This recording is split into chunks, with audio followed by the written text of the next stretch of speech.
سیدنا فاروق اعظم نے کہا کہ اللہ کی قسم کہ رسول اللہ صلی اللہ علیہ وآلہ وسلم نے ان مال کی آمدنی کو دینے میں کسی اور کو آپ پر ترجیح نہیں دی، سب سے پہلے آپ کو دیتے تھے آمدنی کفالت کے لیے، اور نہ آپ کے سوا آپ کا حق کسی اور کو دیا، حتیٰ باقی ھذا المال، حتیٰ کہ جو مال بچ گیا آپ کی کفالت کے بعد وہ پھر باقی جگہوں پر تقسیم فرماتے تھے۔ یہ حضور کا اصول تقسیم تھا۔ فکان رسول اللہ صلی اللہ علیہ وسلم یأخذ منہ نفقۃ سنۃ،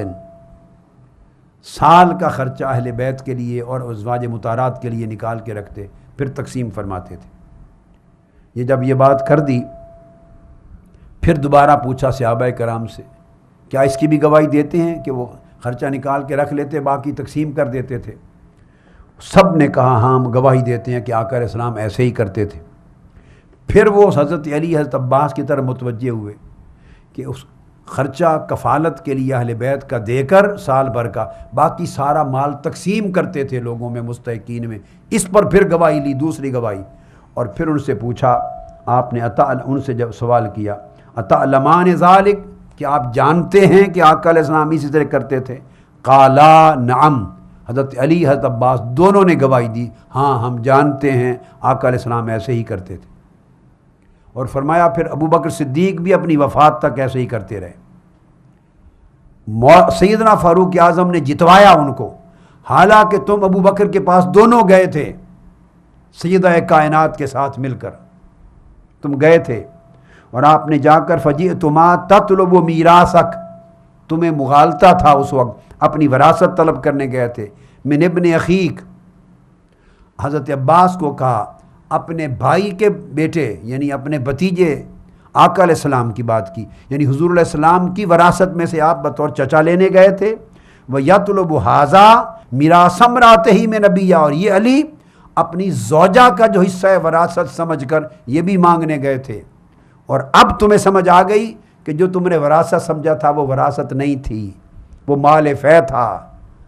کفالت کے پیسے اہل بیت کو دے کر باقی سارا تقسیم ہوتا تھا، اور آج تم بھی اور یہ صحابہ سارے متفق ہو کر ایک ہی گواہی دے رہے ہیں۔ انہوں نے گواہی دی تو انہوں نے کہا کہ صدیق اکبر نے تمہیں یہی بات کہی تھی، اور واللہ یعلم انہ لصادق بار راشد تابع للحق، خدا کی قسم وہ سچے تھے، نیک تھے، صالح تھے، راہ راست پر تھے، حق کی پیروی کرنے والے تھے۔ سیدنا فاروق اعظم نے کہا میں بھی انہی کے نقش قدم پر چلنے والا حق کی پیروی کروں گا۔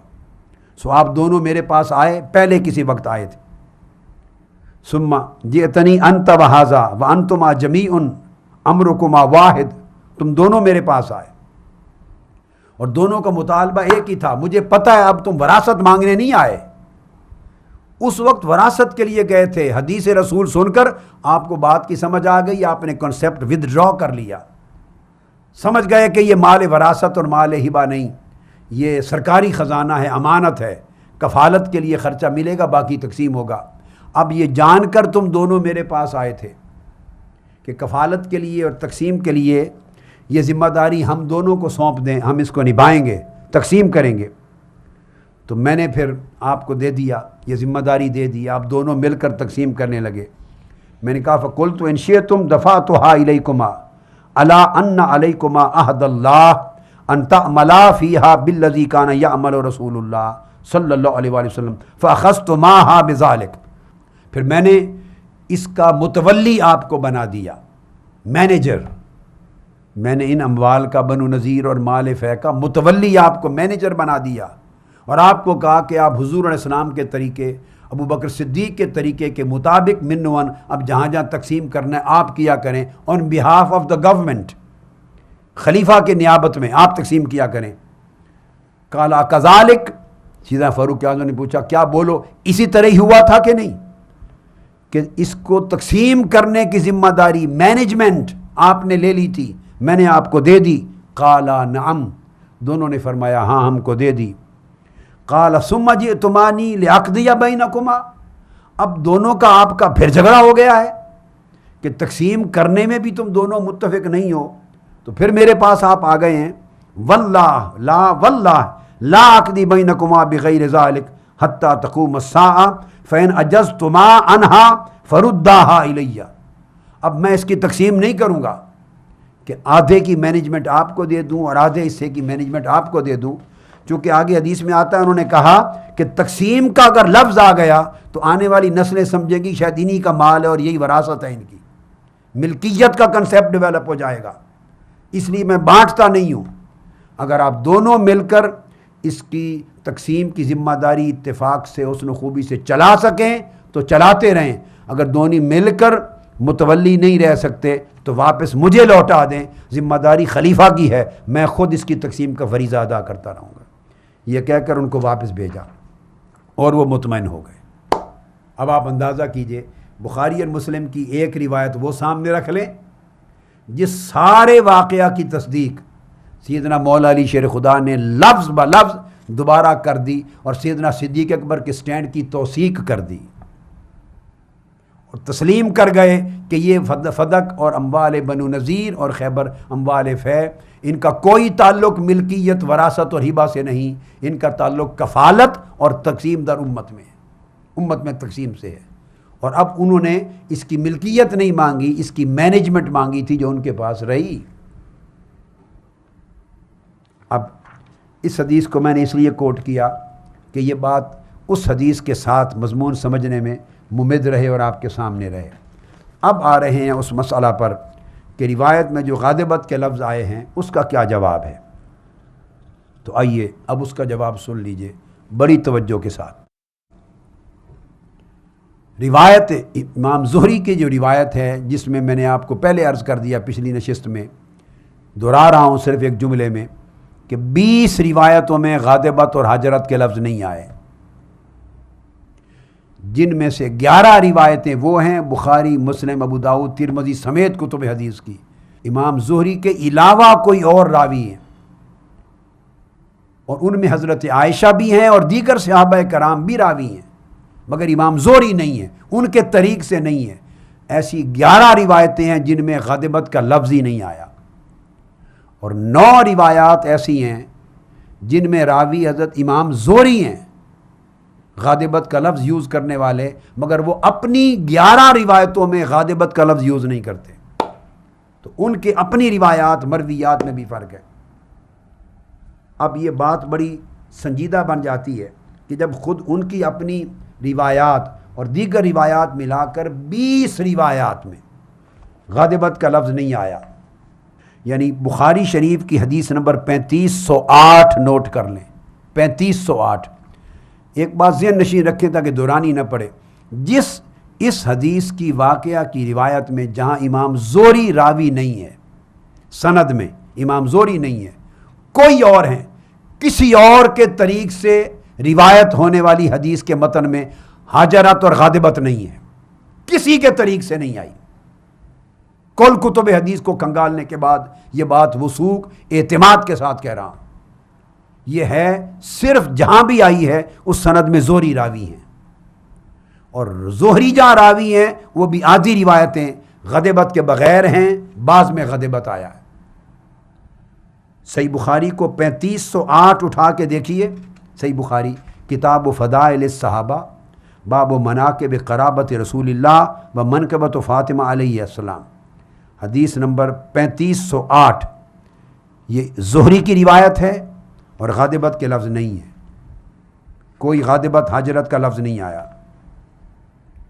پھر صحیح بخاری کتاب المغازی میں دوبارہ روایت آئی ہے، صحیح بخاری میں حدیث نمبر 3810 ہے، باب حدیث بنی نذیر، پھر اس میں زہری راوی ہیں اور کوئی غادبت حجرت کا لفظ نام و نشان نہیں ہے، 3810۔ اب اسی طرح صحیح مسلم میں آگے آپ کو کوٹ کرتا ہوں۔ ایک چیز یہاں اور بڑی امپورٹنٹ ہے حدیث، وہ بھی صحیح بخاری اور صحیح مسلم میں ہے، ہاں وہ بھی بڑی ضروری ہے، یہیں کوٹ کر لوں۔ اچھا، یہ مسئلہ کہ فدق اموال بنو نذیر اور خیبر کہ خمس اموال فے میں وراثت ہے یا نہیں، یہ مغالطہ صرف سیدہ عالم فاطمۃ الزہرا رضی اللہ تعالیٰ عنہ کو بھی اپنی اجتہادی رائے کی بنا پر ایک لمحے کے لیے نہیں ہوا تھا، یہ ازواج مطہرات کو بھی ہوا تھا۔ یہ مغالطہ ایک لمحے انہیں بھی پیدا ہوا، اور بخاری مسلم دونوں میں یہ حدیث آئی۔ صحیح مسلم اس وقت میرے سامنے، باب قول النبی صلی اللہ علیہ وسلم لا نورث ما ترکنا فہو صدقۃ۔ حضرت عائشہ صدیقہ رضی اللہ تعالی عنہ ہی روایت کرتی ہیں، یہ بھی بخاری مسلم دونوں میں متفق علیہ، انہا قالت ان ازواج النبی صلی اللہ علیہ وآلہ وسلم حین توفی رسول اللہ صلی اللہ علیہ وسلم اردنا ان یبعثن عثمان بن عفان الی ابی بکر فیسألنہ میراثہن من النبی صلی اللہ علیہ وسلم۔ تمام ازواج مطہرات حضرت عائشہ صدیقہ کے سوا، حضرت عائشہ صدیقہ فرماتی ہیں کہ حضور کے وصال کے بعد ازواج مطہرات اکٹھی ہوئیں اور انہوں نے حضرت عثمان غنی کو بلایا اور کہا کہ آپ ہماری طرف سے نمائندہ بن کے حضرت ابو بکر صدیق کے پاس جائیں اور کہیں کہ ہم آقا علیہ السلام کی ازواج مطہرات ہیں، تو جو وراثت میں جو مال آقا علیہ السلام کا اس میں سے جو ہمارا حصہ ہمیں دیں۔ جب اتنی بات سنی تو حضرت عائشہ صدیقہ رضی اللہ تعالیٰ فرماتی ہے قالت عائشہ لہن، حضرت عائشہ بول پڑی، انہوں نے کہا تمہیں یاد نہیں رہا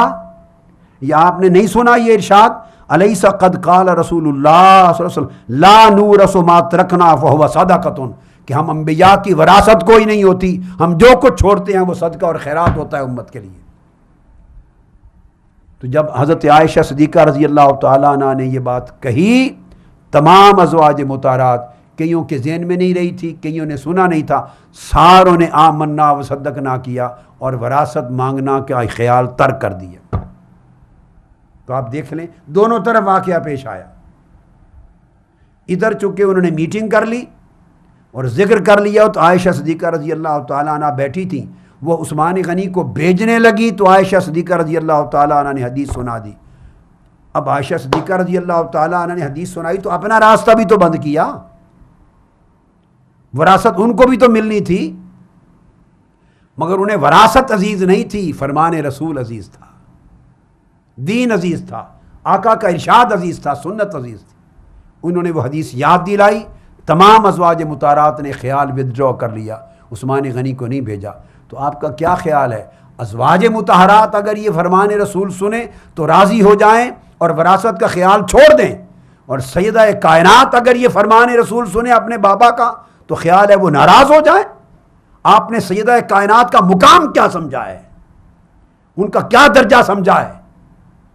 جن کو آقا علیہ السلام نے سیدۃ نساء العالمین کہا۔ تو اب یہ حدیث اس میں ضمناً آ گئی، بڑی امپورٹنٹ تھی۔